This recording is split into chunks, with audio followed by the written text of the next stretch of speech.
योग वशिष्ठ में एक कथा आती है कि भगवान संबत सदाशिव उमा को ब्रह्म विचार की कथा अगस्त्य मुनि के आश्रम में कभी ब्रह्म चर्चा चलती, पार्वती को सुनाते।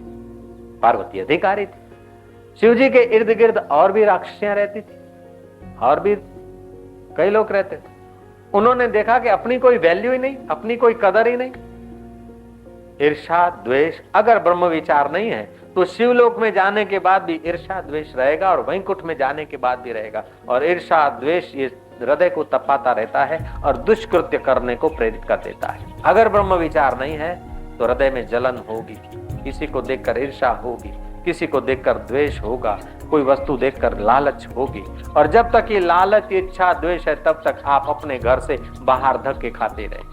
अपना घर, ये चार दीवारी तुम्हारा घर नहीं है, लेकिन जहां से तुम्हारी चित्त की वृत्ति स्फुरित होती है वो तुम्हारा घर है।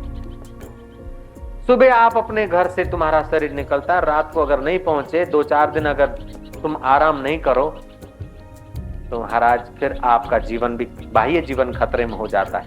ऐसे ही तुम अपने घर में नहीं आते हो तो तुम्हारा अंदर का सूक्ष्म शरीर का जीवन भी खतरे में हो जाता है। इसलिए अपने घर में आने की आदत डालनी चाहिए।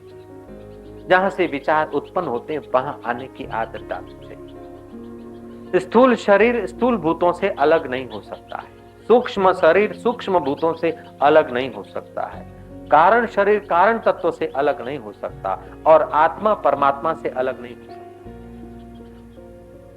तो सत्संग से हमें यह ज्ञात हुआ कि आपकी संसारी इच्छा भी अगर आप पूरी करना चाहें और आप उन इच्छाओं के पीछे अपना समय शक्ति बर्बाद करने के बाद असफल भी ना हो, आपका समय शक्ति बर्बाद भी ना हो, आप असफल भी नहीं हो, आपकी इच्छाएं भी पूरी हो और आपको बंधन भी न लगे, ऐसी युक्ति ब्रह्म विचार से सत्संगति से मिल जाती हम लोग।